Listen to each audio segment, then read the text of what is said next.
आणि या घडीची एक महत्त्वाची अपडेट आपण पाहतोय। मुख्यमंत्री आणि उपमुख्यमंत्र्यांची दोन्ही उपमुख्यमंत्र्यांची बैठक सध्या सुरू आहे। मुख्यमंत्री आणि दोन्ही उपमुख्यमंत्र्यांमध्ये सध्या महत्त्वपूर्ण बैठक होते। मंत्रिमंडळाची बैठक संपली आहे आणि त्यानंतर आता मुख्यमंत्री आणि दोन्ही उपमुख्यमंत्री बैठक घेत आहेत।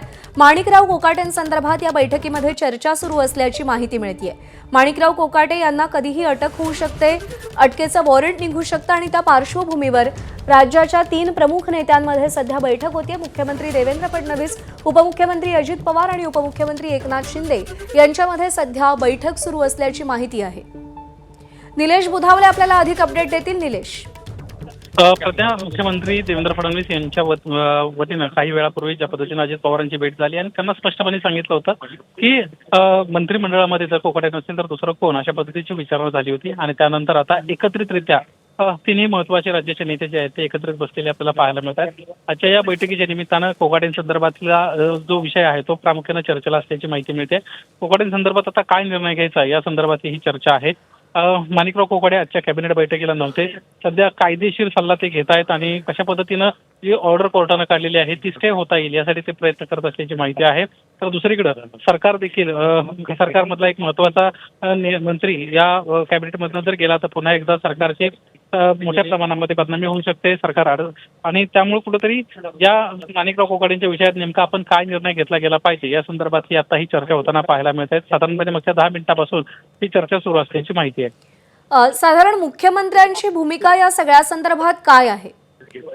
मुख्यमंत्र्यांना स्पष्टपणे या सगळ्या विषयामध्ये म्हटलं होतं की जर या माणिकराव कोकाटेंच्या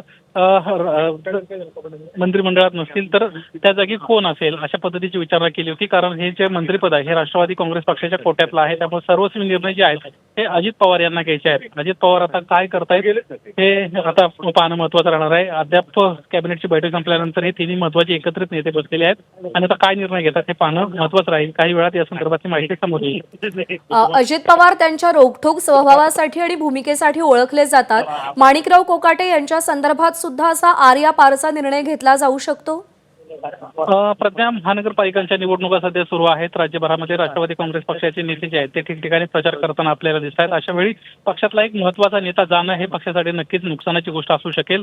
आता आपण जर पाहायला गेलं तर माणिकराव कोकाटे यांना वरच्या कोर्टाकडे जाण्याची परवानगी आहे। ते कोर्टात जातील, उच्च न्यायालयात जातील, उच्च न्यायालयात नाही मिळाला नाही तर सुप्रीम कोर्टात जातील आणि जर स्टे त्यांना मिळाला नाही तर मात्र त्यांच्या संदर्भामध्ये अडचण निर्माण होऊ शकते। सध्या त्यांना वेळ देण्यात आलेला आहे, त्यामुळं सध्या जी माहिती मिळते प्राथमिक माहिती त्यानुसार माणिकराव कोकाटेंच्या राजीनाम्या संदर्भामध्ये कुठेही अजित पवार जे आहेत ते सध्या तरी अग्रेसिव्ह नाही आहेत। कुठल्याही प्रकारे सरकारची बदनामी होणार नाही, पक्षाला अडचण निर्माण होणार नाही आणि महानगरपालिका निवडणुकांमध्ये सरकार अडचणीत येईल, राष्ट्रवादी काँग्रेस पक्ष अडचणीत येईल अशा पद्धतीचा कुठलाही निर्णय होणार नाही अशी माहिती आहे। मात्र मुख्यमंत्र्यांना विचारणा केल्यानंतर या गोष्टीला आता महत्त्व प्राप्त झाले। मुख्यमंत्र्यांना दुसरा मंत्री कोण असेल अशी विचारणा केली, त्यामुळे आता अजित पवार काय निर्णय घेत आहेत हे पाहणं महत्त्वाचं असतं। या बैठकी संदर्भातले अपडेट निलेश जाणून घेत राहू। तुर्तास धन्यवाद दिलेल्या माहितीसाठी। एबीपी माझा, उघडा डोळे बघा नीट।